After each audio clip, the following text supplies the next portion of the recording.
ওমানে কর্মী নিযোগ ও শ্রমবাজার উন্মুক্ত হওয়ার বিষয়ে সামাজিক যোগাযোগ মাধ্যমে প্রচারিত খবরগুলোকে সম্পূর্ণ গুজব ও বিভ্রান্তিকর বলে জানিয়েছে মাস্কাটের বাংলাদেশ দূতাবাস।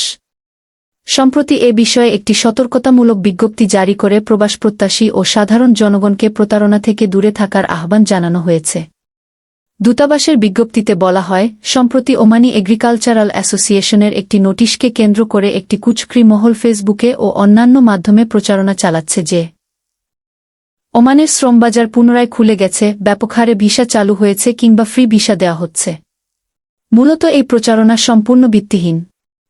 বাস্তব চিত্র তুলে ধরে দূতাবাস জানায়, ওই নোটিশটি ওমান সরকারের পক্ষ থেকে সাধারণ শ্রমবাজার উন্মুক্ত করার কোনো ঘোষণা নয়, বরং সেটি ছিল কেবল আল ধাহিরাহ অঞ্চলে কৃষি শ্রমিকের স্থানীয় চাহিদা নিরূপণ এবং প্রয়োজন সাপেক্ষে কেবল ওই নির্দিষ্ট অঞ্চলের কৃষিকাজের জন্য সীমিত পরিসরে ভিসা অনুমোদনের একটি অভ্যন্তরীণ প্রক্রিয়া।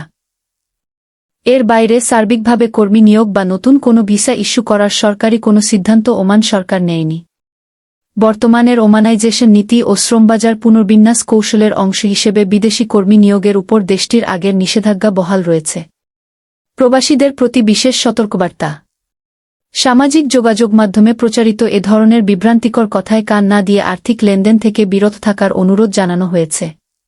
কোনো দালাল বা মধ্যস্বত্বভোগীর প্ররোচনায় পরে ভিসা বা কাজের আশায় কাউকে যেন টাকা প্রদান করা না হয়।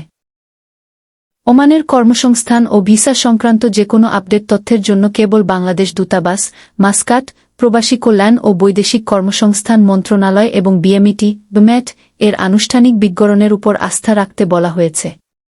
দূতাবাস জানিয়েছে, ওমানের শ্রমবাজারের যেকোনো ধরনের আনুষ্ঠানিক অগ্রগতির খবর অফিসিয়াল ফেসবুক পেজ ও ওয়েবসাইটের মাধ্যমে যথাসময়ে জানিয়ে দেওয়া হবে।